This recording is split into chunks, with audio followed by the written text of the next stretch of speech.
Know thyself, know thy enemy. 1,000 battles, 1,000 victories. He will win who knows when to fight and when not to fight. If fighting is sure to result in victory, then you must fight, even though the ruler forbid it.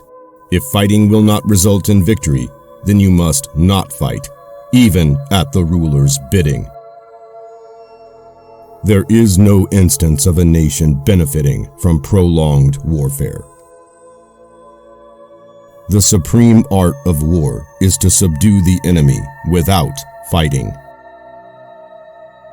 If you know the enemy and know yourself, you need not fear the results of 100 battles. He will win who knows when to fight and when not to fight.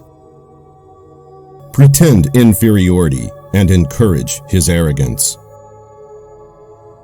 If your opponent is of choleric temper, irritate him. To fight and conquer in all our battles is not supreme excellence. Supreme excellence consists in breaking the enemy's resistance without fighting. The opportunity to secure ourselves against defeat lies in our own hands, but the opportunity of defeating the enemy is provided by the enemy himself. The art of war teaches us not to rely on the likelihood of the enemy's not coming, but on our own readiness to receive him, not on the chance of his not attacking, but rather on the fact that we have made our position unassailable. Quickness is the essence of the war. Balk the enemy's power, force him to reveal himself. The quality of decision is like the well-timed swoop of a falcon, which enables it to strike and destroy its victim.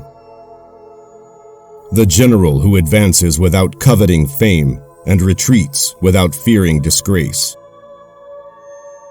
whose only thought is to protect his country and do good service for his sovereign, is the jewel of the kingdom.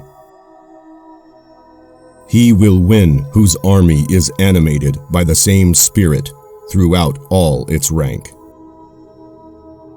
When envoys are sent with compliments in their mouths, it is a sign that the enemy wishes for a truce. For to win 100 victories in 100 battles is not the acme of skill. To subdue the enemy without fighting is the acme of skill.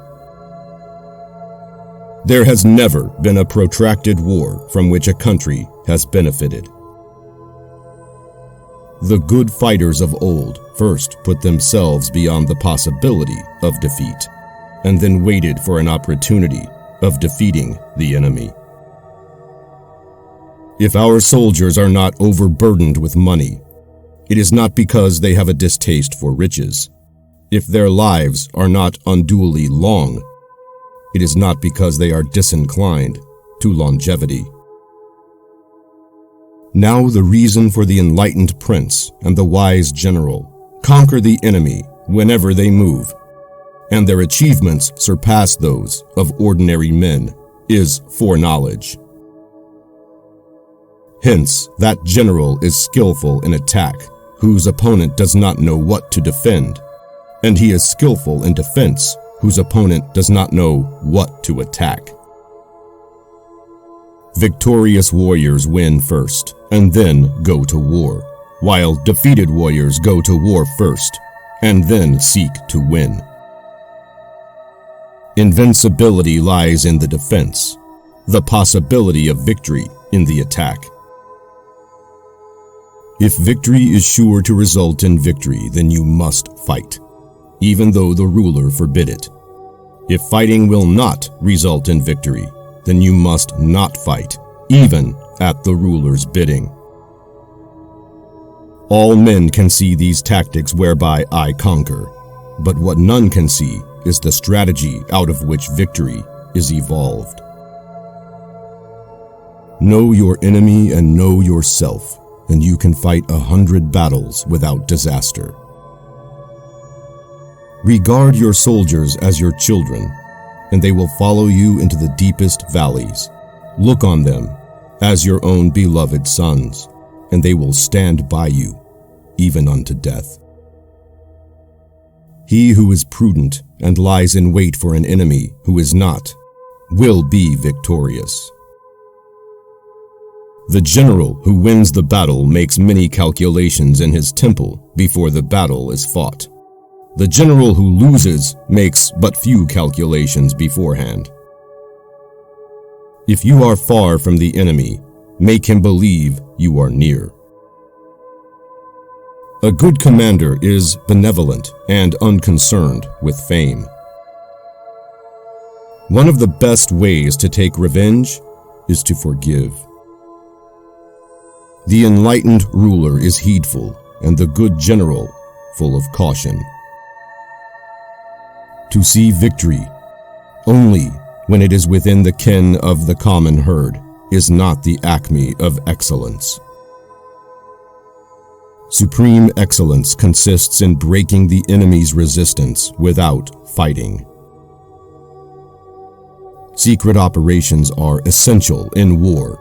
Upon them, the army relies to make its every move. Prohibit the taking of omens and do away with superstitious doubts.